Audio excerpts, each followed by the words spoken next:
Hey, this is Nick from Remedy667.com, the best place on the internet for horror themed typefaces and fonts. And you're watching Horror Font Friday. And today, we're going to be taking a look at the Blue Underground release of the zombie film by Umberto Lenzi called Nightmare City. And that's where our lettering's coming from today. You can see we've already got it up on the screen, already extracted it, and this is some pretty fun lettering. So let's get to it. We're going to try to be pretty quick today, but we'll see. I've already got them pulled apart, so let's just start with the alphabet and see what we need to build. So why are there doubles on there? That's weird. All right. Anyway, so there's no B, but we get a C.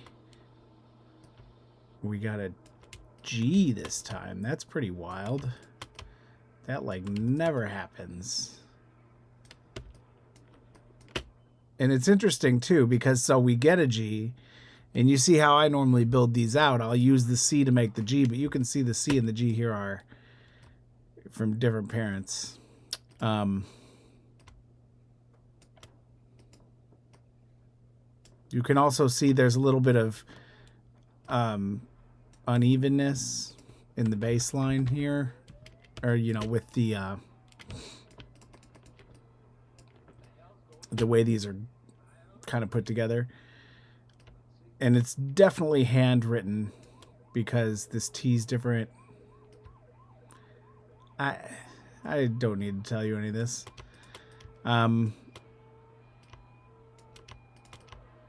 So gonna be pretty interesting pulling this off without any O's.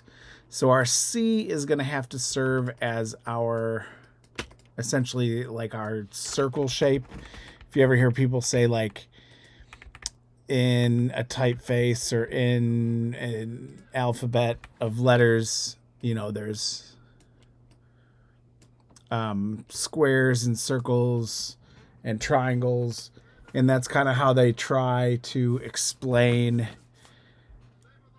your heights and the visual optical illusion of how that kind of works. How like triangles are gonna go past a little bit on the top, and circles just need a little bit of extra space on the top and bottom. You can see both the C and the G. I'm going to bring them up a little past the top and bottom. The A just goes a little past the top. Everything's going a little past the bottom because we're getting drippy. So first things first, I'm going to do a B because I don't normally start with a B. And but there's not really any reason why I can't. So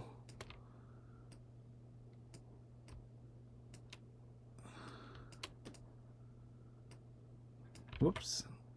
I'm just going to try and like get it sized properly.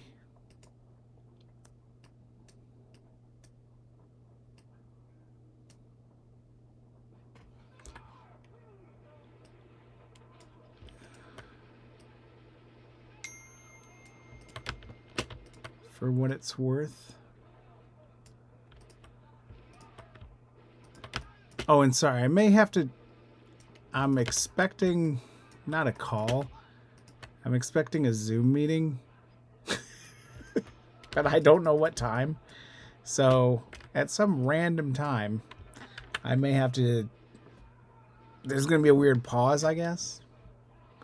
Might get a little choppy.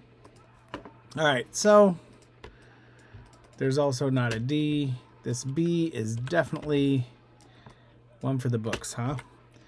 So I'm just going to redraw this because I don't want it to be as out there as that.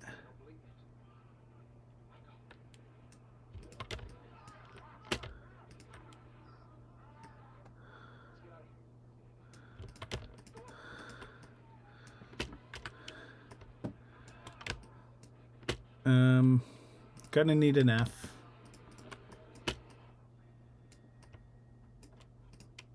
We'll wait on the G.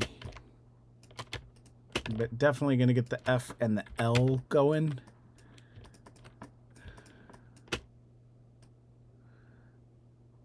So for this F, actually, you know what? I'm gonna take it way in. I'm gonna use some other weird tricks. We're gonna use the I here, just to make this F a little more like it's part of the game.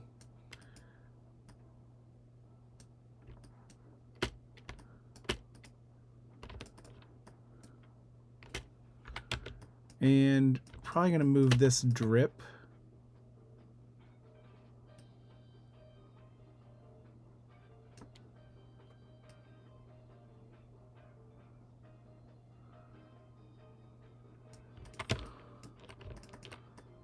And like we usually do, we're gonna move that down just a little bit.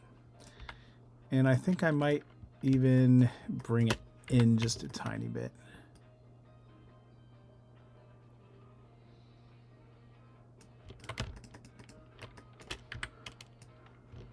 And group that.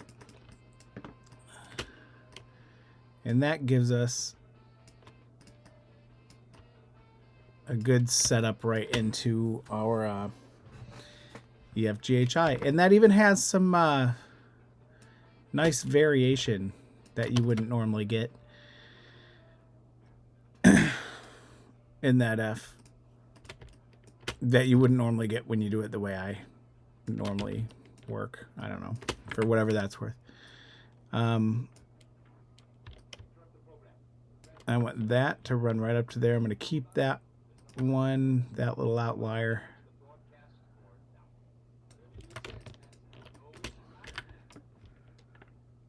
Group that. So I'm always skipping on, everybody knows this. Everybody knows this. If you've ever watched any of my videos, I always skip the K. Keep it for the end. Keep everybody in suspense. So here we're gonna dip this just in a little bit, so that's a little smaller. And this top one going up. That L seems very clean for this. MN, we're gonna need an O.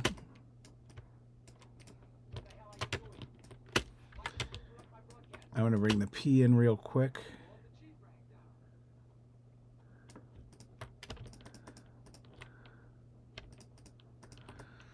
So I'm gonna make my O from my G and my C.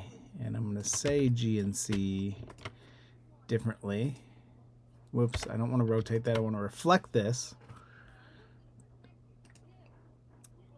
And you can see this looks a little out of control.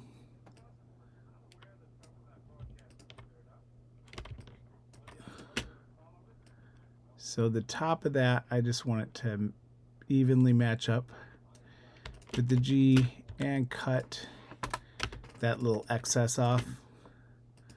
Over here, the bottom has an also of excess. So we're gonna cut that. Oh, come on. There we go.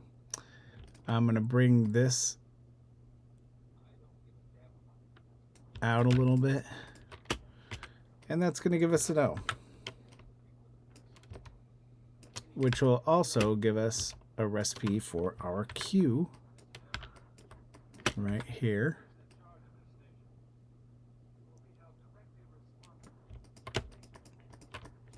From the rest of the R. And also for the Q, I'm going to bring this out quite a bit.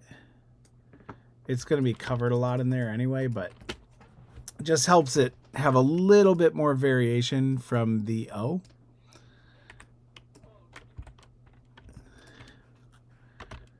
And I'll probably file that down a little bit as well.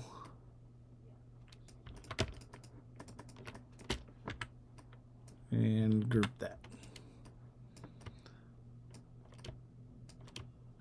We need an S. I don't know how to make that. Just kidding. It's pretty easy when you see.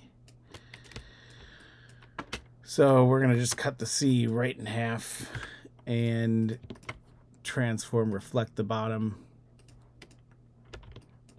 That's a pretty good start to an S.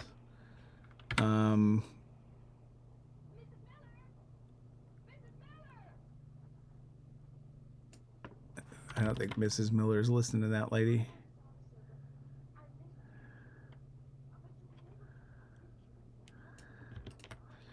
And there's our S. And it's leaning just a tiny bit. So I'm just going to punch it 2 pixels. Okay, how can I make a U? Usually make that with a O and an H. Just feels a little... Actually, this might work. So let's take the O and... Not my brushes. What am I looking for? It looks kind of like this. Oh yeah, sorry. I think I explained this in the past where I have 2 computers like a millionaire. And I have a different computer that I use at work. Is basically what it is. I have a computer at my job that I also use Photoshop on, and it's a different version of Photoshop. It's set up totally different. It's all very confusing to use different versions of Photoshop at different points in the day. There's our U group.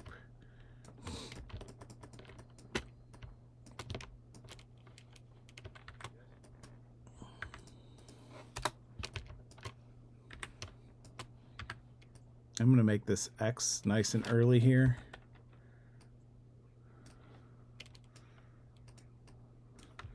Group that. I know I didn't announce that I was about to make an X, but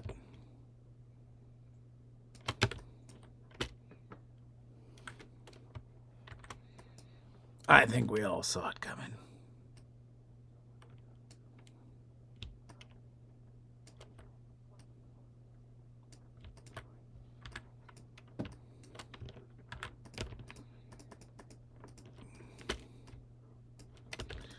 All right, so to make my V, I'm going to make it from an N, which is actually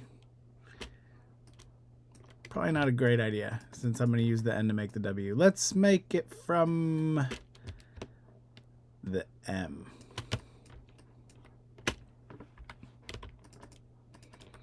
So I'm just going to cut the main legs off of the M and use that. Whoops. To make the V. I can't believe I'm ending with the end of the alphabet. These like X's and Z's and Y's, they don't necessarily fit into the circle square stuff. They do for the, you know, whole baseline cap height thing, but when it comes to, you know, really sizing up what you're working with, those, I think I used to call them like the slash characters, you know. They are like from a different planet than a lot of your other alphabet.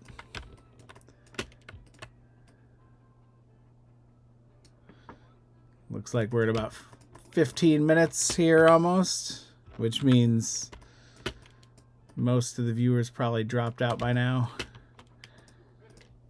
I'm gonna bring this in a little bit. I like how it goes in and up, but I feel like that happening in the X right before it is just too much.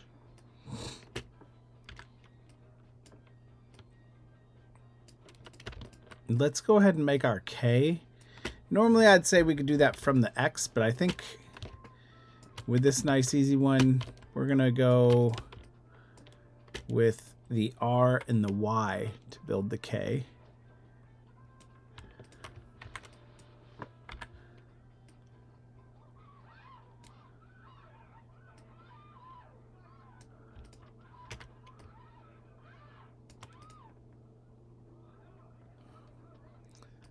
Gonna give this a little bit of that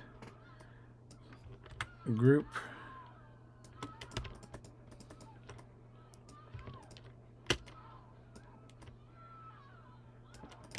This is actually coming together pretty nicely. I'm gonna reflect on the C, duplicate the E to make the D, duplicate the E and the N to make the Z. And these are our last two here. So we have a C that's flipped sideways and an E. And the interesting thing about this E is it doesn't really line up. But if you notice with the O and stuff, like everything kind of moves that way.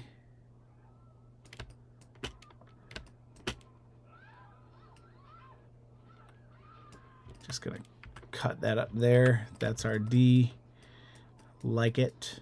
And you know how we like to make the E's. We cut that there. We got zombies ripping people apart, screaming in the background. I don't know if you can hear that or not, but it's a wild thing.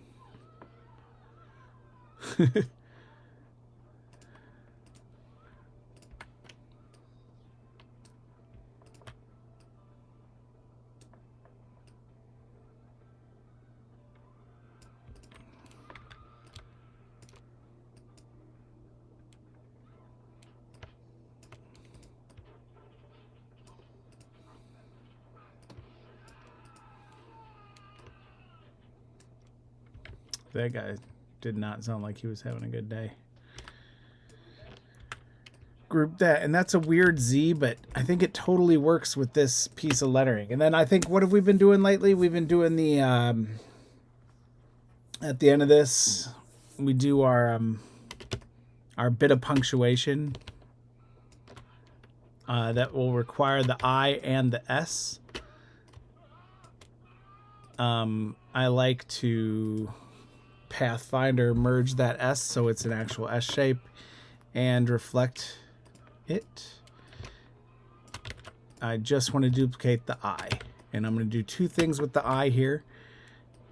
See, at the top it kind of like has this weird unevenness, and I don't want my drip to be that pronounced, or I guess long, just because I'm really trying to make a period but not take too much away from other shapes. Sometimes when I'm looking at making a comma from the period, I will look to the S, especially if it's got, like, you know, some sort of serifed edge. If you can call that a serif. And we'll just tuck that right in there. And then this drip we will do away with and just have it match that. So you can see they're similar but different. I'm gonna also make that a little lower and that a little higher, which will make them a little more different.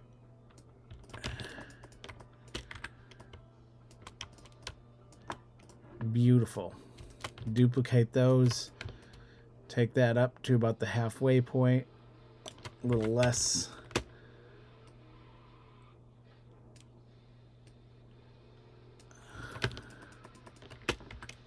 Duplicate, duplicate, get out of my way, you guys.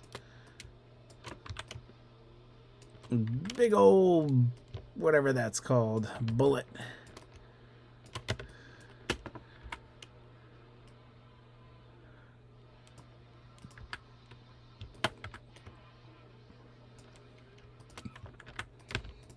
group my chicken feet looking quotes. I love making those. And let's move this dot down. Push this eye up. Pushing my eye. And I don't want this to come out quite so far. And I don't want... Actually, that side comes out probably perfectly. We're going to group those together. Rotate them. Rotate this one.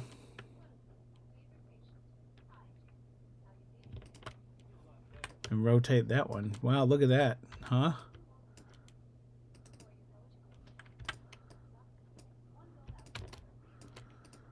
And now we take our backwards S, get it centralized on those. Sorry, I do a lot of this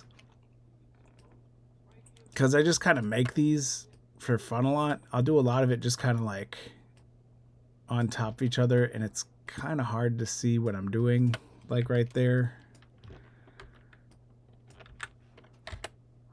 Whoops. Group that, and it's going to need to tighten up anyway, but I basically just made lemonade from lemons. And question marks from backward S's.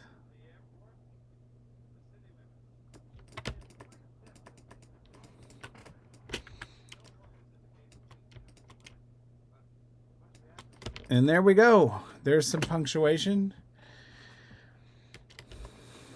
Not sure what else we can do. We can do those multilinguals, if that's exciting.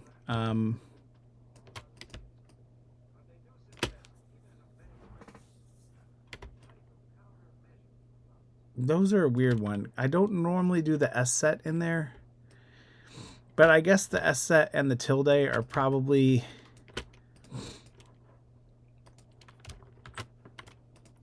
some of the more important ones if you're looking for, if you're looking to make like a typeface that you can easily convert to German or Spanish. This is a good place to start. So the drips can go, you could save them if you wanted, but they'd be pointing in the wrong direction because with your, actually this is an ASCII tilde,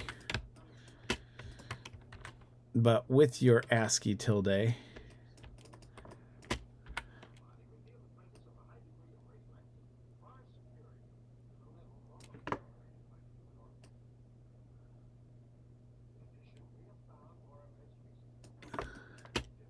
sorry, I moved on from the ASCII tilde and just stopped talking about it apparently.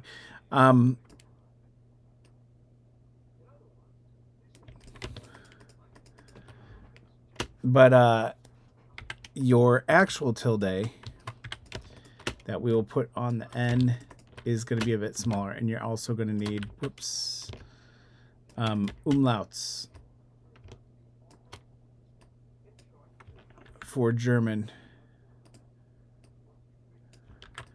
And what is that?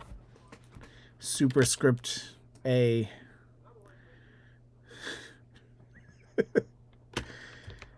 I swear, I sort of know what I'm talking about. You know, the accent characters. That's a little bit further down the line in the order of operations of how we like to build these out. But I don't know. Let me know. We can go over that more often. But it'll make for way longer videos. So let's take a look first at our umlaut now, or group those, and then we get, you know, there's also a dot accent, but that'll be, it's just a good time to make the dot accent. Honestly, if you're making an umlaut, you might as well. It sounds dumb to say that because there are definitely instances where I'm like, oh, well, if you're making 1%, you might as well make it per 1,000. And I don't do that. So there we go. We got a little bit of German and some Spanish. Just don't use an accent anytime soon. And this is our horror font of the week, Nightmare City. And it looks pretty tasty. I really like those subtle drips. I like the exaggerated characters. You know, like you see those a lot in fonts that like are kind of hard to place as fonts. You're also going to end up, when you use a font with like these kind of uneven characters, you're going to end up with a lot of either really bad kerning or a lot of collisions. But this is also the type of font that I think collisions are acceptable. And almost needed, you know. This on the comma into the quotes gets a little repetitive with that little drip at the bottom. I think those look great. This feels a little heavy to the left for me, but also nice and grounded, like it's got a good base holding it. So I think that kind of works. And we have a little bit more multilinguals, but that is it. That's where I'm stopping today. We're trying to make these shorter. We're at like 26, 27 minutes right now. Check out remedy667.com. It's got an all-you-can-eat buffet of crazy horror-themed fonts, if that's your thing. Let us know ones you like. And, yeah, I will see you next week for Horror Font Friday. My name's Nick. Remedy667. Be there.